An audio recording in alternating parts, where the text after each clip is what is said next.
So, welcome everybody to episode 5 of the Tech Talk series. Today, we're going to be talking about the journey from the plant floor to the cloud. Now, when I talk about cloud, I want to put some context around that because everybody has a slightly different definition of what that means. It can mean public cloud, yes. It can mean your data center, yes. And it can mean a mixture of both, a hybrid. It can mean edge. So, when I'm talking about that, just keep in mind that it's really where I'm going to have my compute stack to start making that analytical decision. So the real question today is when I get a machine signal, how do I make that machine signal become a business insight? Keep in mind that a signal is not an insight until it moves, gets context or drives an action. So let's take the example that we have, for example, a temperature may rise. A drive will draw more current than normal, or a motor starts to vibrate and we get that harmonic effect.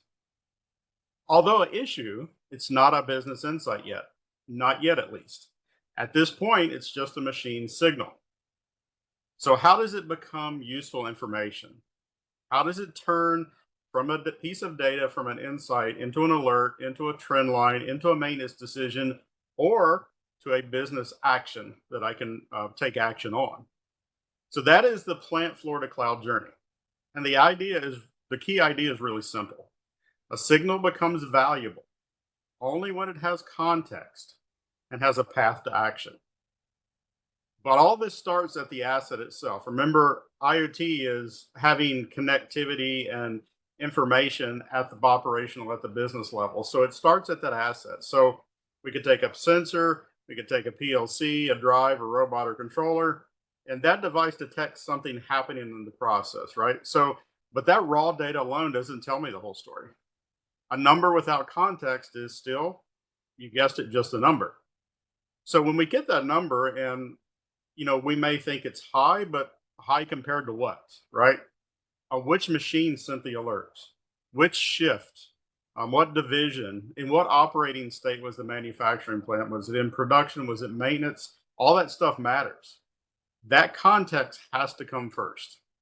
So the control system itself in an industrial environment helps identify which asset is involved, what condition or variable is changing, and whether that behavior is normal or not. Then the data has to move. It moves from the machine to the control layer, from there to an edge application, possibly a historian, a dashboard, or a cloud platform. Remember, could be public, could be private, could be a hybrid approach. And also keep in mind that not every signal needs to go straight to the cloud for processing. Industrial IoT has tons of information that comes from a manufacturing floor or an oil rig or a utility site. And one of the biggest misconceptions is I have to send and process everything. That's not really the truth. Some decisions, as a matter of fact, need to be processed locally.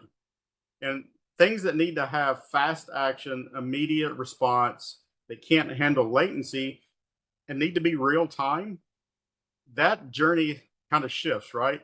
And that is why the journey is often really plant for edge to cloud. So there's really a third step in the middle. So the edge can filter the context, filter the data, and it can add the context to it. It can trigger location actions and send the information or the right information upstream. Then the cloud or the business system can do the broader work. So it starts trending and benchmarking the analytics and reporting, along with the data that comes through and the collection of all the data points that it gets, so we can make a true business analytical decision. So let's back up here for a second and take a simple example. So let's just say that we have a motor on a packaging line that starts to draw more current. So we see a spike in the amount of electricity or current that is drawing. The control system ties that reading to that one specific asset, right? At that one specific line at that one specific time. That data moves through the network to an edge or a plant application. So if it's an edge compute device, now that maintenance team sees that pattern. So locally, I'm going to see and that this motor has been drifting, and it could be days. Hopefully, it's not gone into weeks, but we see that this variation of power and current is drifting. Now, keep in mind that this hasn't failed yet, but it's heading in the wrong direction. So this gives them some preemptive warning and some preemptive maintenance view into what's going on. So that machine signal that was just a number of increasing, we're trending it over time. and it becomes a business insight. It becomes a business insight that I need to plan maintenance now. Instead of paying for an unplanned outage later where it completely stops the line, let me plan an outage, replace the motor, fix the problem, so we don't get surprises down the road. That's the overall journey that we want to think about, the power of that data. And Cisco fits in that strategy really well because of the industrial Ethernet switching line, the industrial routers, they help provide, both of those provide that path through the system to get to the operation teams. And then we have cyber vision. Keep in mind that I can't take action on equipment, components, or anything that I can't see. So cyber vision comes along and helps teams understand the industrial assets and the communication that's involved. Even comes along and helps you define what's normal and baseline. So if out of this discussion, so if you remember one thing, and I always like to point out the first thing to remember, a signal is not an insight until it moves, gets context, and drives a particular action. This that we've talked about today is the plant floor to cloud journey. And keep in mind, sometimes there's a stop in the middle with edge. And that cloud is not just public cloud. It can be your own data center or a hybrid mix between. I'll leave you with our tagline, which I'll say every day or every episode. We need to see it and gain visibility into it. We need to figure out how to secure it, segment it, and most of all, scale it. So thanks for tuning in today. Look forward to episode 6, which is coming. And the title of that one is, What is Industry 4 Really?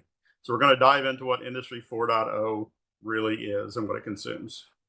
So thanks. I'll see you next time.